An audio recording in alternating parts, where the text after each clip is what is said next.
Shall we begin?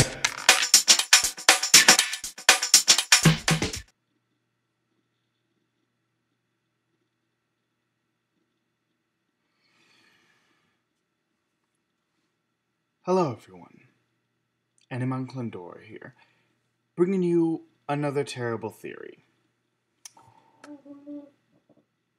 I was watching Season 2 of The Legend of Korra the other day, specifically Episode 8, The Spirit Guide,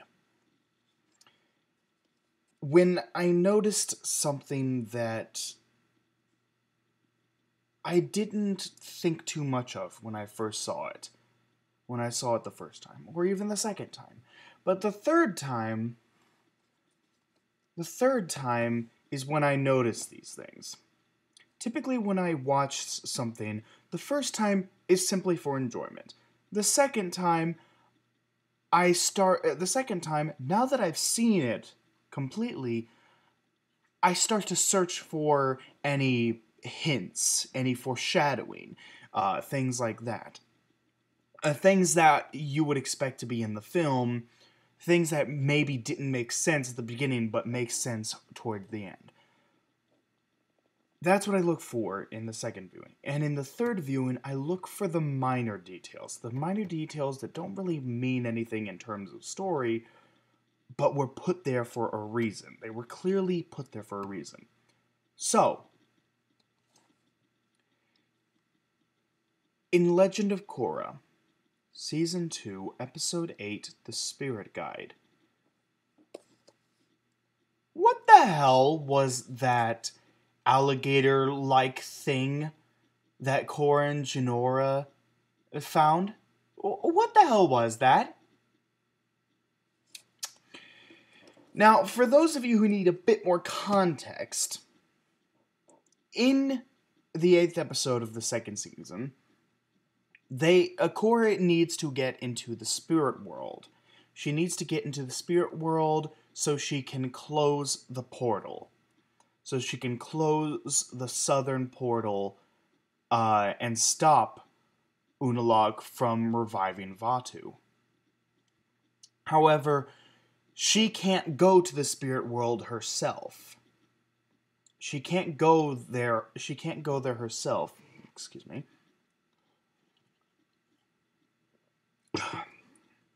Apologies. I have not gotten sleep.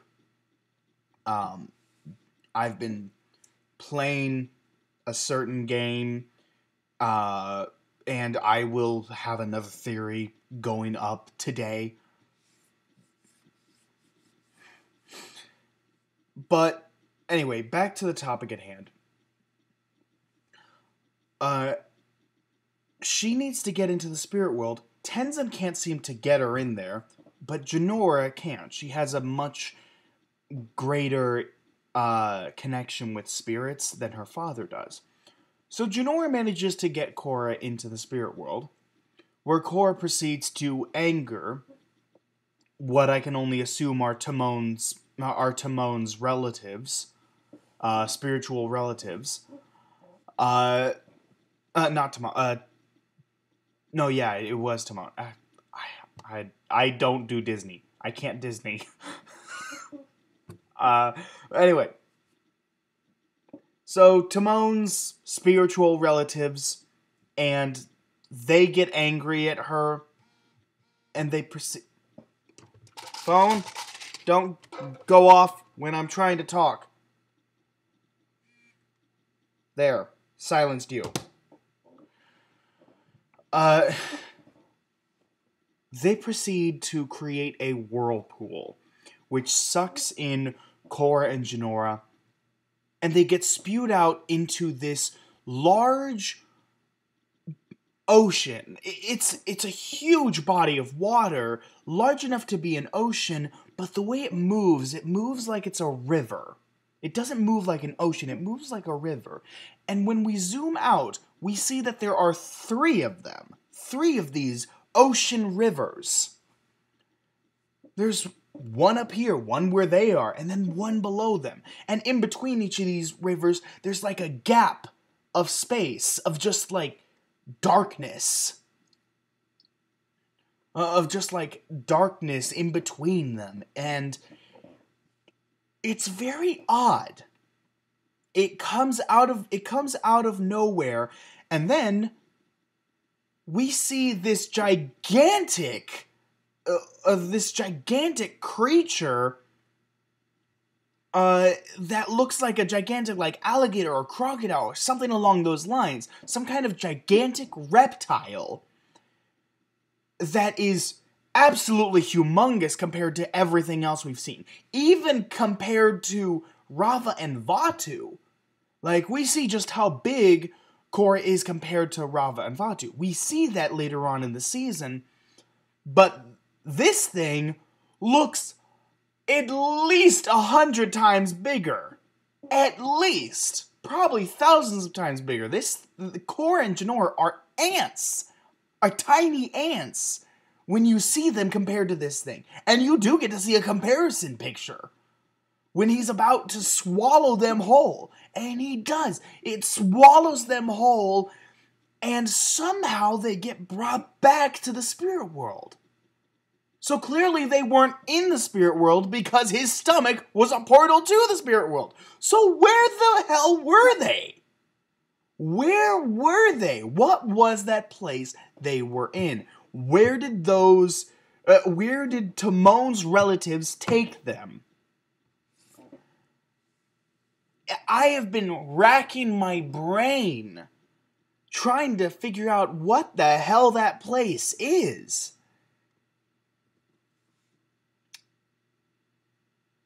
And I think I might have come up with an answer.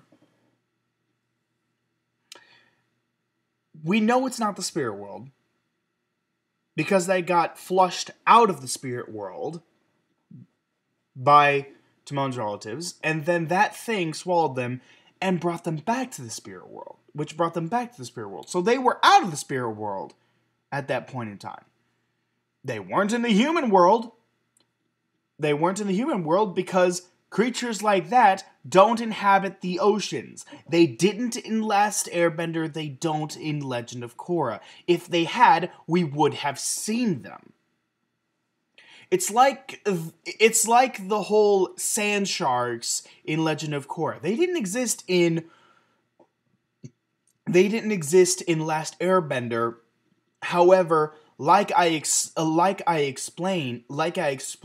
in one of my other theories, the third world theory. Go watch that for more details.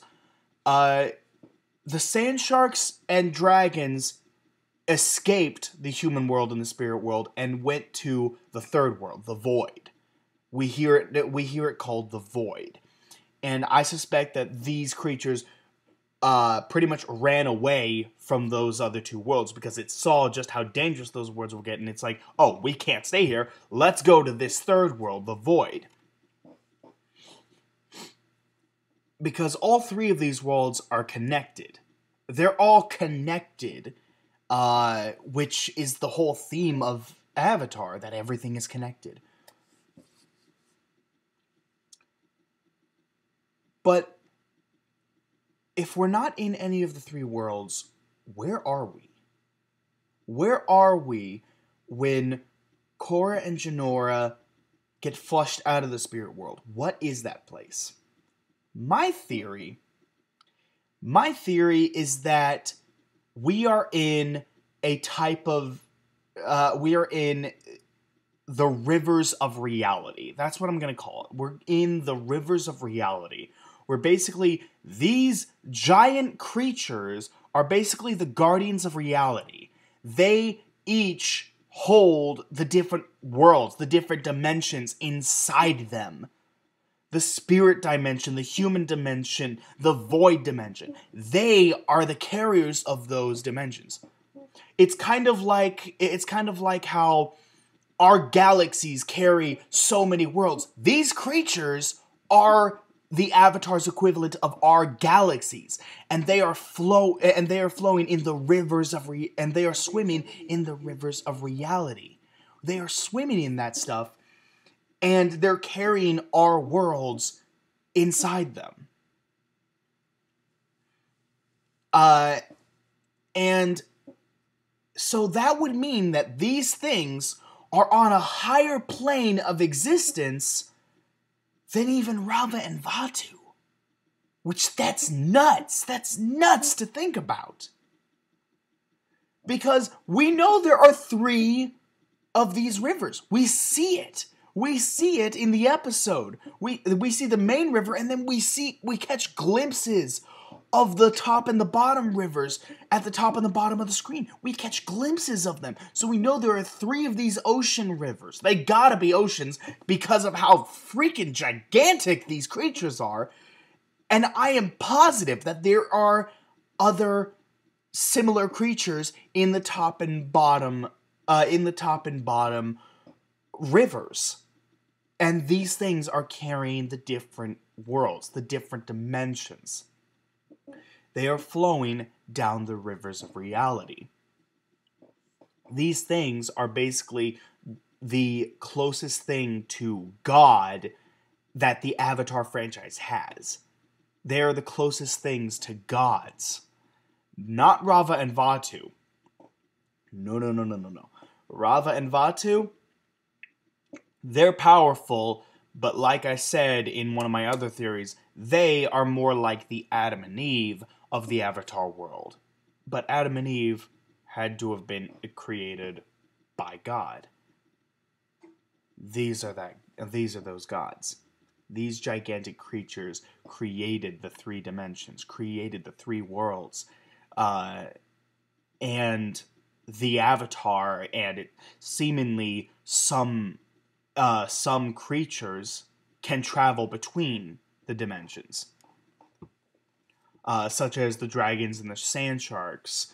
I suspect that they can travel between these dimensions. It's the only way to explain the fact that there are more dragons in Legend of Korra, because in Last Airbender, there were only 2 dragons left, and they were ancient. They were incredibly old, near the end of their lifespan.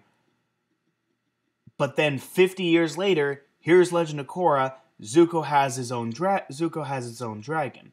I suspect it's because after the 100-Year War ended, maybe the dragons and the sand sharks started coming back into the human world. They came from the void and came to the human world. Certain creatures and the Avatar can travel between the dimensions without having to enter the rivers of reality. Everyone else, unless it's like a special case, like with the spirit portals being open, everyone else has to essentially go through the river of reality. It's just really interesting. There are so many possibilities with the world of Avatar. It's such an open and expansive world. And oh my god, I love this world. I love theorizing about Avatar. This is like, what, my 6th or 7th theory about Avatar? Like, I have a ton of Avatar theories on my channel. So, that's my theory about this. These creatures are the guardians of the dimensions. They are the gods of the worlds. And they are what holds the fabric of reality, or in this case, the river of reality, together. And if any of them were to leave, if any of these creatures were to leave the river of reality, were to be spooked outside of their river of reality, then that entire world, that whole dimension, would collapse. So, like, that is a very interesting concept that I think they could do something with if they ever make another show, assuming Netflix gets the rights to make another show. But that's all I got for this theory. Let me know what you think about this theory. Do you support it? Do you disprove it? Please let me know what you think about this in the comment box below. I'm gonna be putting up another video today, so look forward to that. and I will see you guys in the next video. Alright, take care everyone!